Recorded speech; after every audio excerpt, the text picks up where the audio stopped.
I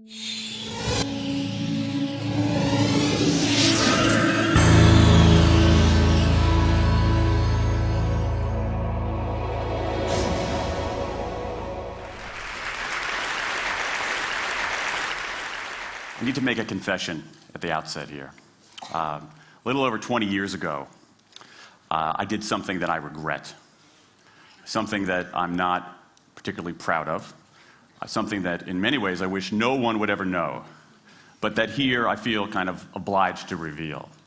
In the late 1980s, in a moment of youthful indiscretion, I went to law school. Now,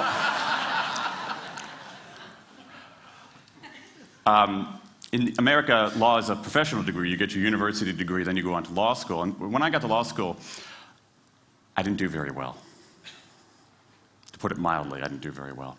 I, in fact, graduated in the part of my law school class that made the top 90% possible. Thank you. I never practiced law a day in my life. I pretty much wasn't allowed to. But today, against my better judgment, against the advice of my own wife, I want to try to dust off some of those legal skills, what's left of those legal skills. I don't want to tell you a story. I want to make a case. I want to make a hard-headed, evidence-based, dare I say lawyerly case for rethinking how we run our businesses. So, ladies and gentlemen of the jury, take a look at this. This is called the candle problem. Some of you might have seen this before. It was created in 1945 by a psychologist named Carl Duncker. Carl Duncker created this experiment that's used in a whole variety of experiments in behavioral science. And here's how it works. Suppose I'm the experimenter. I bring you into a room. I give you a candle, some thumbtacks, and some matches. And I say to you, your job is to attach the candle to the wall so the wax doesn't drip onto the table. Now, what would you do? Many people begin trying to thumbtack the candle to the wall. Doesn't work. Some people, and I saw somebody kind of make the motion over here, some people have a great idea where they light the match, melt the side of the candle, try to adhere it to the wall. It's an awesome idea, doesn't work. And eventually, after 5 or 10 minutes, most people figure out the solution, which you can see here. The key is to overcome what's called functional fixedness. You look at that box and you see it only as a receptacle for the tacks, but it can also have this other function as a platform for the candle. Candle problem. Now, I want to tell you about an experiment using the candle problem done by a scientist named Sam Glucksberg, who's now at Princeton University in the US. This shows the power of incentives. Here's what he did. He gathered his participants and he said, I'm going to time you how quickly you can solve this problem. To one group, he said, I'm going to time you to establish norms, averages, for how long it typically takes someone to solve this sort of problem. To the second group, he offered rewards. He said, if you're in the top 25% of the fastest times, you get $5. If you're the fastest of everyone we're testing here today, you get $20. Okay, now this is several years ago, adjusted for inflation. It's a decent sum of money for a few minutes of work. Okay, it's a nice motivator. Question, how much faster did this group solve the problem? Answer, it took them on average 3.5 minutes longer. 3.5 minutes longer. Now, this makes no sense, right? I mean, I'm an American. I believe in free markets. That's not how it's supposed to work, right? If you want people to perform better, you reward them, right? Bonuses, commissions, their own reality show, incentivize them. That's how business works. But that's not happening here. You've got an incentive designed to sharpen thinking and accelerate creativity, and it does just the opposite. It dulls thinking and blocks creativity. And what's interesting about this experiment is that it's not an aberration. This has been replicated over and over and over again for nearly 40 years. These contingent motivators. If you do this, then you get that. Work in some circumstances, but for a lot of tasks, they actually either don't work or often they do harm. This is one of the most robust findings in social science and also one of the most ignored. I've spent the last couple of years looking at the science of human motivation, particularly the dynamics of extrinsic motivators and intrinsic motivators. And I'm telling you, it's not even close. If you look at the science, there is a mismatch between what science knows and what business does. And what's alarming here is that our business operating system, think of the set of assumptions and protocols beneath our businesses, how we motivate people, how we apply our human resources. It's built entirely around these extrinsic motivators, around carrots and sticks. That's actually fine for many kinds of 20th century tasks. But for 21st century tasks, that mechanistic reward and punishment approach doesn't work, often doesn't work, and often does harm. Let me show you what I mean. So Glucksberg did another experiment similar to this, where he presented the problem in a slightly different way, like this up here. Okay? Attach the candle to the wall so the wax doesn't drip onto the table. Same deal. You were timing for norms. You were incentivizing. What happened this time? This time, the incentivized group kicked the other group's butt. Why? Because when the tacks are out of the box, it's pretty easy, isn't it? If-then rewards work really well for those sorts of tasks, where there's a simple set of rules and a clear destination to go to. Rewards, by their very nature, narrow our focus, concentrate the mind. That's why they work in so many cases. And so for tasks like this, a narrowed focus where you just see the goal right there, zoom straight ahead to it, they work really well. But for the real candle problem, you don't want to be looking like this. The solution's not over here. The solution's on the periphery. You want to be looking around. That reward actually narrows our focus and restricts our possibility. Let me tell you why this is so important. In Western Europe, in many parts of Asia, in North America, in Australia, white-collar workers are doing less of this kind of work and more of this kind of work. That routine, rule-based, left-brain work, certain kinds of accounting, certain kinds of financial analysis, certain kinds of computer programming, has become fairly easy to outsource, fairly easy to automate. Software can do it faster. Low-cost providers around the world can do it cheaper. So what really matters are the more right-brain, creative, conceptual kinds of abilities. Think about your own work. Think about your own work. Are the problems that you face, or even the problems we've been talking about here, are those kinds of problems where they have a clear set of rules and a single solution? No. The rules are mystifying. The solution, if it exists at all, is surprising and non-obvious. Everybody in this room is dealing with their own version of the candle problem. And for candle problems of any kind, in any field, those if-then rewards, the things around which we've built so many of our businesses, don't work. Now, I mean, it makes me crazy. And this is not, here's the thing, this is not a feeling. Okay? I'm a lawyer. I don't believe in feelings. This is not a philosophy. I'm an American. I don't believe in philosophy. This is a fact. Or as we say in my hometown of Washington, D.C., a true fact. Let me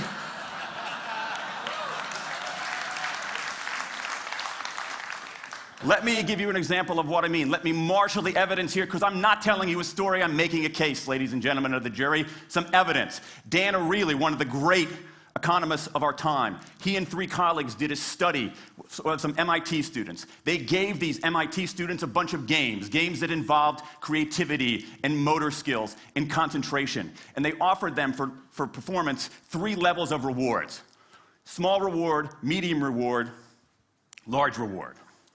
Okay? Do really well, you get the large reward, on down. What happened? As long as the task involved only mechanical skill, bonuses worked as they would be expected. The higher the pay, the better the performance. Okay?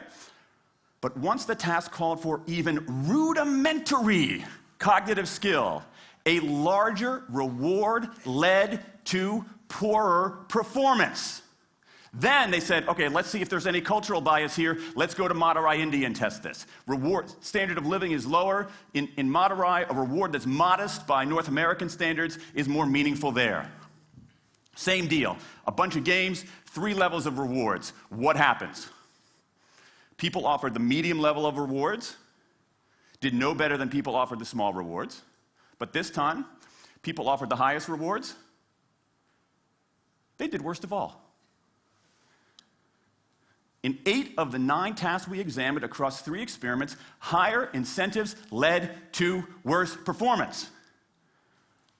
Is this some kind of touchy-feely socialist conspiracy going on here? No, these are economists from MIT, from Carnegie Mellon, from the University of Chicago. And do you know who sponsored this research? The Federal Reserve Bank of the United States. That's the American experience. Let's go across the pond to the London School of Economics. LSE, London School of Economics, alma mater of 11 Nobel laureates in economics. Training ground for great economic thinkers like George Soros and Friedrich Hayek and Mick Jagger. Just last month, economists at LSE looked at 51 studies of pay-for-performance plans inside of companies. Here's what the economists there said. We find that financial incentives can result in a negative impact on overall performance. There's a mismatch between what science knows and what business does. And what worries me as we stand here in the rubble of the economic collapse is that too many organizations are making their decisions, their policies about talent and people, based on assumptions that are outdated, unexamined, and rooted more in folklore than in science. And if we really want to get out of this economic mess, and if we really want high performance on those definitional tasks of the 21st century, the solution is not to do more of the wrong things, to entice people with a sweeter carrot or threaten them with a sharper stick. We need a whole new approach. The good news about all this is that the scientists who've been studying motivation have given us this new approach. It's an approach built much more around intrinsic motivation, around the desire to do things because they matter, because we like it, because they're interesting, because they're part of something important. And to my mind, that new operating system for our businesses revolves around 3 elements: autonomy, mastery, and purpose. Autonomy, the urge to direct our own lives. Mastery, the desire to get better and better at something that matters. And purpose, the yearning to do what we do in the service of something larger than ourselves. These are the building blocks of an entirely new operating system for our businesses. I want to talk today only about autonomy. In 20th century, we came up with this idea of management. Management did not emanate from nature. Okay? Management is it's not a tree, it's a television set. Okay? Somebody invented it. And it doesn't mean it's going to work forever. Management is great. Traditional notions of management are great if you want compliance.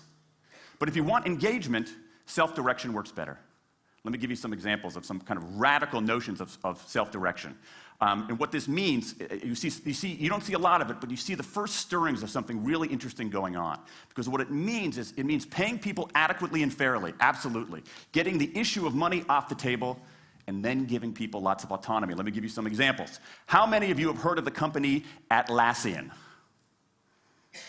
Okay, looks like less than half.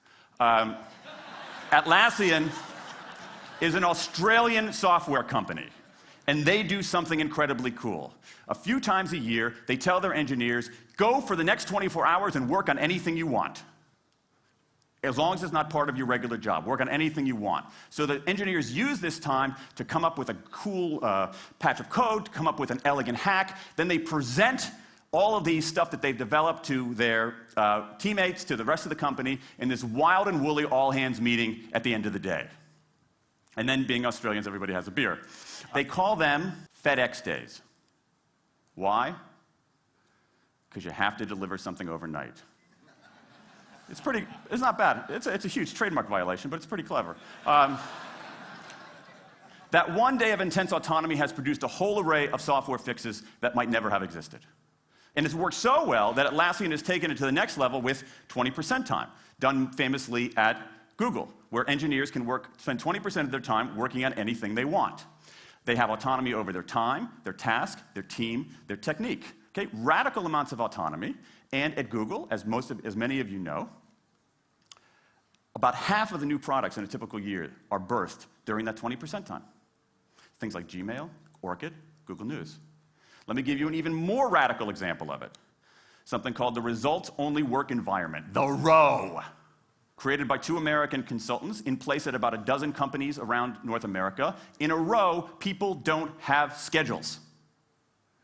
They show up when they want. They don't have to be in the office at a certain time or any time. They just have to get their work done. How they do it, when they do it, where they do it, is totally up to them. Meetings in these kinds of environments are optional. What happens? Almost across the board. Productivity goes up, worker engagement goes up, worker satisfaction goes up, turnover goes down. Autonomy, mastery, and purpose. These are the building blocks of a new way of doing things. Now, some of you might look at this and say, that sounds nice, but it's utopian. And I say, nope.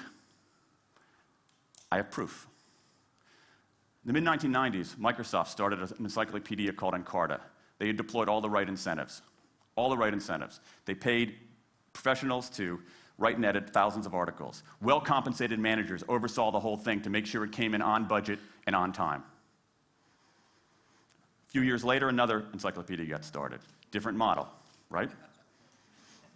Do it for fun. No one gets paid a cent or a euro or a yen. Do it because you like to do it. Now, if you had, just 10 years ago, if you had gone to an economist anywhere and said, hey, I got these 2 different models for creating an encyclopedia.